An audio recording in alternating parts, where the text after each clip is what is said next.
Assalamualaikum warahmatullahi wabarakatuh. Perkenalkan, saya Raka Syarian Peneliti dari kelas 10 MIPA 1. Hari ini saya akan menjelaskan mengenai identifikasi tumbuhan.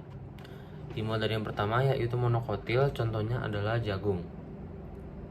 Klasifikasi tanaman jagung yaitu ada kingdomnya, yaitu Plantae atau tumbuhan. Divisi atau filumnya yaitu Agiospermae.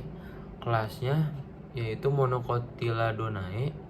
Ordonya yaitu Poales, lalu familinya yaitu Poaceae, genusnya atau marga yaitu Zea, dan terakhir spesiesnya yaitu Zea maes L. Selanjutnya yaitu morfologi tanaman jagung. Pertama yaitu morfologi akar tanaman jagung. Sistem perakaran pada tanaman jagung adalah akar serabut dengan kedalaman hingga 8 meter, namun sebagian besar berada pada kedalaman sekitar 2 meter. Kedua yaitu batang tanaman jagung. Tanaman jagung memiliki batang yang tegak, mudah terlihat dan beruas-ruas, terbungkus oleh pelepah daun yang muncul dari buku. Tanaman jagung memiliki batang yang tidak mengandung banyak lignin. Ketiga yaitu daun tanaman jagung. Daun pada tanaman jagung merupakan daun sempurna dengan bentuk yang memanjang. Kemudian dua yang dimiliki oleh tanaman jagung ini berwarna hijau muda pada saat masih muda dan berwarna hijau tua pada saat tanaman dewasa, serta berwarna kuning pada saat tanaman sudah tua. Selanjutnya yaitu ada dikotil, contohnya adalah kentang.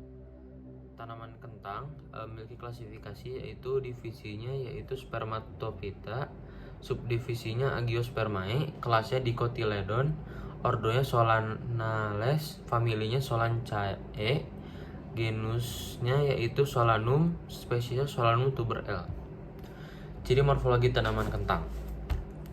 Pertama yaitu daun tanaman kentang. Pada umumnya, tanaman kentang memiliki daun yang rimbun, berbentuk oval dan meruncing, serta pada tulang daunnya menyirip. Warna daun dari tanaman kentang yaitu hijau muda sampai hijau tua.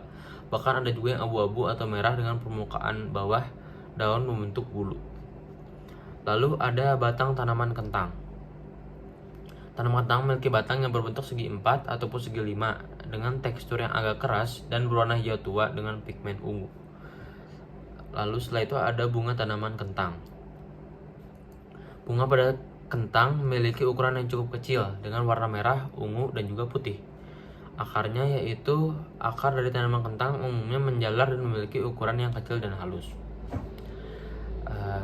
Terakhir yaitu umbi pada tanaman kentang. Umbi yang dihasilkan oleh tanaman kentang merupakan satu-satunya bagian dari umbi yang dapat dikonsumsi. Umbi ini biasanya memiliki kulit yang sangat tipis. Ketebalan dari kulit umbinya dipengaruhi oleh jenis varietas dan juga kondisi lingkungan. Selanjutnya ada Bryophyta, contohnya yaitu lumut.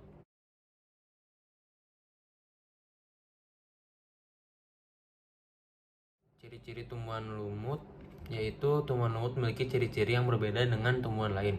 Tumbuhan lumut ada yang berbentuk tumbuhan kecil dan tegak seperti lumut daun, ada yang berbentuk lembaran seperti lumut hati. Berikut ciri-ciri lumut. Ukuran tumbuhan lumut bervariasi. Pada tumbuhan lumut kecil tingginya mencapai 1 hingga 2 cm, sementara yang berukuran besar dengan tinggi 20 sampai 40 cm. Klasifikasi tumbuhan lumut. Ada beberapa penggolongan pada lumut, yakni lumut daun Bryopsida, lumut hati, Hepaticopsida, dan terakhir lumut tanduk yaitu Anthoceropsida. Selanjutnya ada Pteridophyta, yaitu tanaman paku contohnya. Ciri-ciri tumbuhan paku diantaranya adalah akar, batang, dan daun memiliki berkas pembuluh angkut berupa xilem dan floem.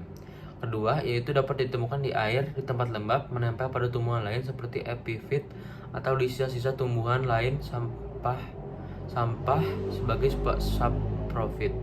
Tidak menghasilkan biji tetapi menghasilkan spora. Spora terdapat di dalam kotak spora atau sporangium. Kotak-kotak spora tersebut terkumpul dalam sorus, adapun sorus-sorus ini berkumpul di permukaan bawah dari helaian daun. Keempat yaitu mengalami pergiliran keturunan atau metagenesis. Tumbuhan paku yang kita lihat sehari-hari disebut genesis sporofit. Daun yang masih muda menggulung. Daun tumbuhan paku ada yang khusus menghasilkan spora disebut sporofil. Daun yang tidak menghasilkan spora disebut tropofil, berfungsi untuk fotosintesis. Keempat, yaitu tidak menghasilkan bunga dan buah. Dan terakhir, ketujuh, yaitu umumnya memiliki rizom atau batang yang terdapat di dalam tanah. Selanjutnya adalah klasifikasinya, yaitu tumbuhan paku dibagi dalam 4 kelas. Keempat kelas tersebut adalah Lycopodidae atau paku kawat, Psiloptinae atau paku purba, dan Felicinae paku sejati, dan terakhir yaitu Equisetae yaitu paku ekor kuda. Selanjutnya yaitu adalah Gymnospermae. Contohnya salah satunya adalah pohon cemara.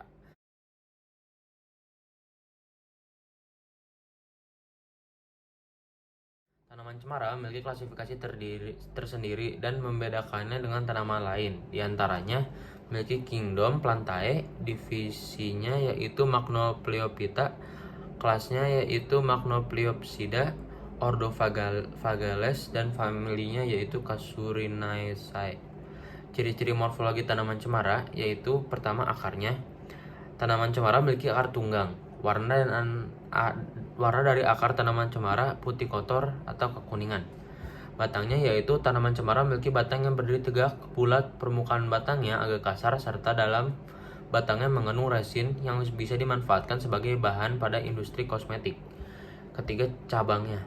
Tanaman cemara memiliki cabang yang tumbuh rapat antara satu cabang dengan cabang lainnya, sehingga cabang ini terlihat nampak seperti lingkaran cabang yang tumbuh dari sebuah titik yang sama. Keempat, yaitu daun. Daun pada tanaman cemara yaitu daun majemuk yang memiliki warna hijau gelap serta hijau terang, tergantung dari spesies atau jenis tanaman cemara itu sendiri. Yang kelima yaitu bunga. Bunga tanaman cemara merupakan bunga tunggal dan berumah satu. Bunga tanaman cemara disebut juga bunga semu atau strobilus. Keenam, yaitu ada buah. Pohon cemara pada umumnya tidak menghasilkan buah, melainkan memiliki pinekon atau yang bisa dikenal dengan runjung cemara. Kayu dan kulit. Ketika masih berusia muda, tanaman cemara memiliki kulit kayu yang bertekstur cukup halus dan berwarna coklat kehijauan, serta belum memiliki retakan kulitnya. Sekian saja identifikasi tumbuhan yang saya sudah tadi lakukan. Semoga bermanfaat. Wassalamualaikum warahmatullahi wabarakatuh.